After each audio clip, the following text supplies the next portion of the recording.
In 1995, there was a Source Awards Correct. situation Correct. where Suge grabbed the mic and said, for all you artists who don't want your CEO on the video dancing, come to death row. And it's unfortunate that you categorize it as grab the mic. He was presented an award. He had won Label of the Year. Okay, right. You're right. So he was presented an award and he was giving his speech. Fair enough.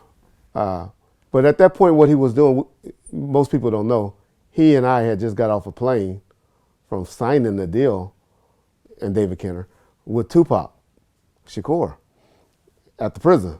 We had just got off, and like a day before, we had flew out before everybody else, and they completed that deal. If you look closely in the cage, because on the set, Suge had it, well, or Dre, because Dre was the master of designing stuff like that.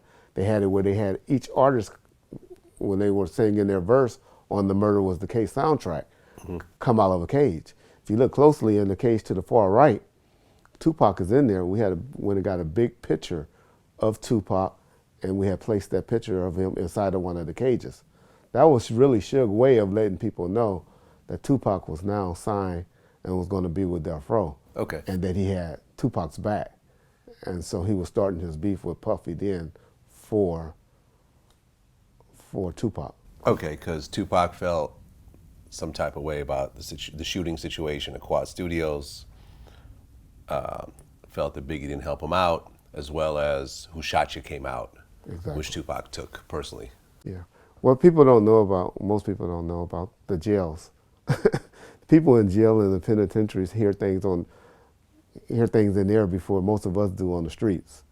And so Tupac was getting word, and he was also feeling a type of way. It was like, if I'm coming here to see you, like when you called me for this interview, if I would have came here and then something would have happened to me in the lobby while I was sitting waiting for you to arrive, Yeah. and then you never come and check on me, saying, what's up? Right. Hey, Reggie, what happened? You know, I'm sorry that happened. Or Right, be my responsibility. he kind of felt that way about, Yeah, which makes sense. yeah. So what happened at the Soul Train Awards? Soul Train Music Awards. Well, what happened was Suge, we went through the back. It was Suge was driving one car. He was in the Hummer, and I think he had Tupac and some of the Outlaws in the Hummer with him.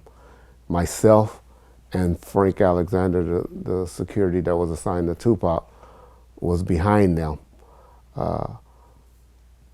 We were initially trying to bring in our entourage. We were like 50 deep. Don Cornelius was very smart.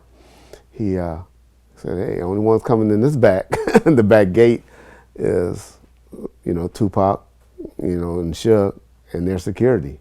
Everybody else have to go around towards the front, which, thank God, that's what happened, because we'd probably all still be in a penitentiary if we all would have came back there, because we had about 50 guys with us in some T-shirts that all said, I believe they had Bompton on it, or it may have been P-Funk, one of the two. What does P-Funk mean? Pyru Funk, like, okay. For the Pyrus. Got it. And so he had a bunch of guys with him, because their plan at that time was, I believe, that I overheard that they were going to rush the stage and pull Biggie off that stage that particular day. But they were forewarned, the security there, because I knew the guy that ran the security by the name of Keith Davis, and they didn't allow them into the facility.